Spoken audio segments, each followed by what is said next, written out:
میں آپ کے سامنے پیش کرتا ہوں۔ درود پاک کب کب کہاں کہاں اور کیسے کیسے کام آتا ہے۔ ایک بہت ہی خوبصورت واقعہ، بڑا ایمان افروز واقعہ ہے جو میں آپ کے سامنے پیش کرتا ہوں۔ ایک دوست نے اپنے ایک دوسرے دوست کو قرض دیا، اور جب اس نے قرض دیا تو وہ قرض ایک بڑی اماؤنٹ تھی، 3000 دینار۔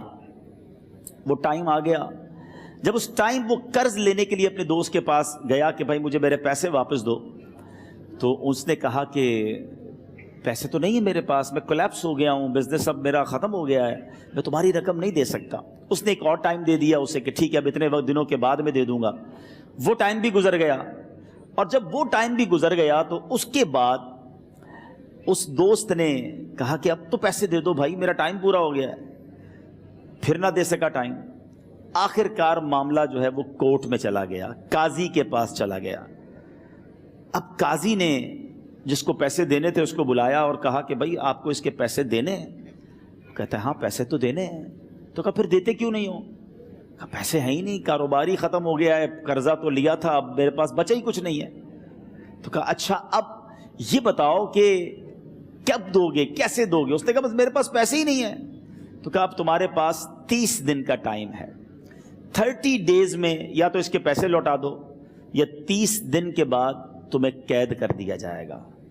یہ شخص اب گھر آیا، پیسے تو تھے نہیں، مگر شاید علماء نے لکھا کتابوں میں، یہ واقعہ کئی بڑی بڑی کتابوں میں لکھا اور درود پاک کے فضائل کی بڑی بڑی کتابوں میں لکھا، اور اس شخص نے سوچا کہ اس نے ایک حدیث پاک پڑھی ہوئی تھی کہ جس میں نبی پاک علیہ الصلوۃ والسلام نے فرمایا ہے، جس کا مضمون ہے کہ جو شخص پریشان ہو، مصیبت زدہ ہو، اسے چاہیے کہ مجھ پر کثرت سے درود پاک پڑھے، کیونکہ درود پڑھنا مصیبتوں اور پریشانیوں کو لے جاتا ہے۔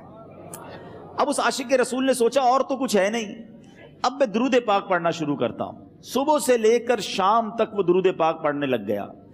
27 دن گزر گئے، only 3 days left، 3 دن باقی تھے قاضی کے پاس جانے میں۔ 27 دن گزر گئے درود پڑھتے پڑھتے۔ جب 28ویں رات آئی تو آنکھیں تو بند ہوئیں، مگر خواب میں اسے ایک آواز آئی، گھبراؤ نہیں، تمہارا قرضہ ادا کر دیا جائے گا، تمہارا مسئلہ سالو ہو جائے گا۔ صبح اٹھتا ہے، درود پاک پڑھ رہا ہے، مگر کہتا ہے یہ آواز سے تو مسئلہ حل نہیں ہوگا، پیغام کیا ہے اسے سمجھ نہ آیا۔ 28واں دن گزر گیا، 29ویں رات آ گئی، مگر اب آنکھیں بند ہوئیں اور قسمت جاگ اٹھی۔ نبی پاک صاحب لولاک صلی اللہ تعالیٰ علیہ وسلم خواب میں تشریف لائے، اور پیارے آقا صلی اللہ تعالیٰ علیہ وسلم نے فرمایا گھبراؤ نہیں، علی بن عیسیٰ وزیر کے پاس جاؤ، وہ تمہارا قرضہ ادا کر دے گا۔ اب یہ عاشق رسول صبح اٹھا تو ویری فریش، حشاش بشاش کہ اب تو کام ہو گیا، نبی پاک نے خواب میں آ کر بشارت دی ہے۔ مگر پھر ذہن میں سوال آیا کہ علی بن عیسیٰ کے پاس جاؤں گا تو ثبوت کیا ہے، پروف کیا ہوگا؟ میں جا کر اس کو کہوں گا کہ میرا قرضہ دے دو، تو ایسے تو قرضہ نہیں دے دینا، اور میں نے اس کو کہا کہ مجھے نبی پاک نے خواب میں کہا ہے، اور اس نے اگر مجھ سے کوئی نشانی مانگی تو میں نشانی کیا دوں گا؟ آخری دن تھا، 29واں دن تھا، وہ بھی درود پڑھتے پڑھتے گزر گیا۔ 30th نائٹ آ گئی، صبح وہ دن ہے جب عدالت میں جانا ہے۔ اب اس رات پھر نبی پاک علیہ الصلوۃ والسلام خواب میں تشریف لائے، اور آقا علیہ الصلوۃ والسلام نے فرمایا کہ علی بن عیسیٰ وزیر کے پاس جاؤ، وہ تمہارا قرض ادا کر دے گا۔ کہ حضور چلا تو جاؤں گا، لیکن اگر وزیر نے مجھ سے کوئی نشانی طلب کی تو میں کیا جواب دوں گا؟ پیارے آقا علیہ الصلوۃ والسلام نے کمال کا ارشاد فرمایا کہ علی بن عیسیٰ سے کہنا کہ تم روزانہ فجر کی نماز کے بعد 5000 بار درود پاک پڑھتے ہو، یہ راز فقط تم جانتے ہو اور تمہارا رب جانتا ہے۔ اب یہ جب صبح اٹھا تو ایک نشانی بھی مل چکی تھی۔ عدالت میں جانے سے پہلے وزیر کے دربار میں پہنچ گیا، اسے یہ ڈر تھا کہ آج پیسے نہ لوٹائے تو سزا ہو سکتی ہے۔ جب وزیر کے دربار میں پہنچا تو وزیر اپنے مشیروں کے ساتھ بیٹھا تھا۔ کہا مجھے آپ سے بات کرنی ہے۔ کہا بتاؤ کیا بات کرنی ہے؟ کہا میں ایک پیغام لایا ہوں آپ کے لیے۔ اچھا کس کا پیغام لائے ہو؟ کہا میں نبی پاک جناب محمد مصطفیٰ صلی اللہ تعالیٰ علیہ وسلم کا پیغام لایا ہوں۔ وہ عاشق رسول وزیر تھا، کہتا ہے بتاؤ میرے آقا نے کیا پیغام دیا ہے؟ کہا حضور میں 3000 دینار کا مقروض ہوں، آج آخری دن ہے اور میرے آقا نے مجھے بشارت دی ہے کہ آپ سے کہوں کہ آپ میرا قرض ادا کر دیجئے۔ علی بن عیسیٰ کہتا ہے کوئی ثبوت ہے آپ کے پاس؟ ہے کوئی دلیل بھی ہے آپ کے پاس؟ میں کیسے مان لوں کہ آپ کو نبی پاک علیہ الصلوۃ والسلام نے بھیجا ہے؟ عاشق رسول کہتا ہے خالی ہاتھ نہیں آیا، میرے آقا نے مجھے دلیل بھی عطا فرمائی ہے، مجھے ایک ایویڈنس بھی دیا ہے، اور پروف یہ ہے حضور کہ آپ روزانہ صبح فجر کی نماز کے بعد نبی پاک صلی اللہ تعالی علیہ وسلم کی بارگاہ میں درود و سلام کا نذرانہ پیش کرتے ہیں۔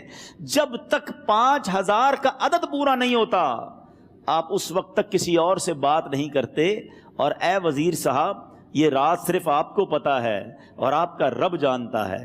اللہ اکبر!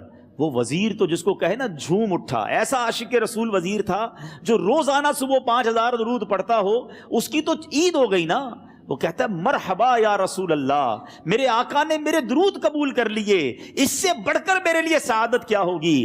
اب یہ وزیر اپنی سیٹ سے اٹھتا ہے، اپنے کمرے میں جاتا ہے، تھوڑی دیر بعد واپس آ کر اس عاشق رسول کے ہاتھ میں 3000 دینار رکھ کر کہتا ہے حضور پہلے 3000 دینار تو نبی پاک کا حکم کی میں ادب سے بجا لاتا ہوں، میرے آقا نے جو حکم فرمایا یہ 3000 دینار آپ کو پیش کرتا ہوں، حضور ایک اور 3000 دینار لیجئے۔ میرے گھر آپ آئے، اتنی اچھی خبر سنائی، آپ نے قدم رنجا فرمایا، یہ 3000 اس کا نذرانہ ہے، اور ایسا کیجئے 3000 اور لیجئے، اس سے اپنے بچوں کے لیے کچھ چھوٹا موٹا کام شروع کیجئے اور ایک وعدہ کر کے جائیے، آج کے بعد زندگی میں آپ کو جب بھی کوئی کام پڑے میں آپ کا بھائی ہوں، مجھے یہ خدمت کا موقع دیجئے گا۔ اللہ اکبر! وہ مقروض جو ایک رات پہلے 3000 دینار کا مقروض تھا، ہو سکتا ہے اس کے بیک آف مائنڈ یہ بھی چل رہا ہو کہ اب شاید کل میں نے جیل میں جا کر، عدالت میں جا کر گرفتاری دے کر جیل میں جانا ہے، مگر اب 9000 دینار ہاتھ میں ہیں۔ عاشق رسول جھومتا ہوا نبی پاک کی یاد میں گھومتا ہوا اب عدالت میں پہنچا۔ عدالت میں everybody expecting over there کہ آج اس نے آنا ہے اور آ کر کہنا یہی ہے کہ پیسے تو نہیں ہیں، گرفتار کر لو، مگر جا کر اس عاشق رسول نے 3000 دینار جج صاحب کے ہاتھ میں رکھ دیے۔ قاضی کہتا ہے پہلے تو یہ بتاؤ پیسے آئے کدھر سے؟ تم تو کہتے تھے غریب ہوں، تم تو کہتے تھے کاروبار نہیں ہے، ایک مہینے میں اتنی بڑی رقم کا انتظام کیسے ہو گیا؟ سبحان اللہ! اس عاشق رسول نے گویا زبان حال سے یہ کہا ہوگا کہ یہ تو کرم ہے ان کا، ورنہ مجھ میں تو ایسی بات نہیں، اتنا دیا سرکار نے مجھ کو، اتنی میری اوقات نہیں۔ اس نے وہ پورا واقعہ بھری عدالت میں سنا دیا۔ اللہ اکبر! میرے پیارے اسلامی بھائیوں ذرا سوچو پہلے زمانے میں کیسے عاشقان رسول ہوا کرتے تھے، وہ جج، وہ قاضی بھی کیسا سرکار علیہ الصلوۃ والسلام کا عاشق تھا۔ اپنی سیٹ سے اٹھتا ہے، بھرے دربار میں، بھری عدالت میں، وہ اپنے چیمبر میں، اپنے کمرے میں جاتا ہے، اور تھوڑی دیر بعد واپس آ کر اس کے ہاتھ میں بھی 3000 دینار ہیں، اور وہ 3000 دینار جو ہے وہ اس عاشق رسول کے ہاتھ میں رکھتا ہے کہ سارا ثواب علی بن عیسیٰ کیسے لے جائے، میں بھی تو نبی پاک کا غلام ہوں، میں تمہارا قرضہ میں ادا کرتا ہوں۔ اچھا، اب ایک اور عجیب سینیریو یہ بن گیا کہ جس نے کیس کیا تھا، جس نے دعویٰ کیا تھا، وہ بھی یہ سارا منظر دیکھ رہا تھا۔ کہتا ہے جج صاحب ذرا رکیے، میں بھی اپنے آقا کا امتی ہوں، اور ایک کام کیجئے، قلم کاغذ منگوائیے، اس عاشق رسول کا قرضہ ہی میں معاف کر دیتا ہوں۔ اچھا، اب عاشق رسول نے وہ واپس 3000 دینار جو جج صاحب نے دیے تھے وہ واپس جج صاحب کو دیے کہ حضور یہ پیسے آپ ہی رکھ لیں، قرضہ ہی معاف ہو گیا، اب آپ کے پیسے کا میں نے کیا کرنا ہے؟ جج صاحب کہتے ہیں جو پیسے نبی پاک کے نام پر نکالے ہیں اب مجھے واپس نہیں چاہیے، یہ بھی تم اپنے ساتھ لے جاؤ۔ اللہ اکبر! میرے میٹھے اسلامی بھائیوں، وہ عاشق رسول ایک رات پہلے 3000 دینار کا مقروض ہے، اب 12000 دینار لے کر گھر کو واپس جا رہا ہے۔ اس ایک واقعے کے اندر جو ہم سب کے لیے درس ہے، جو ہم سب کے لیے پیغام ہے، شاعر لکھتے ہیں نا، دکھوں نے تم کو جو گھیرا ہو تو درود پڑھو،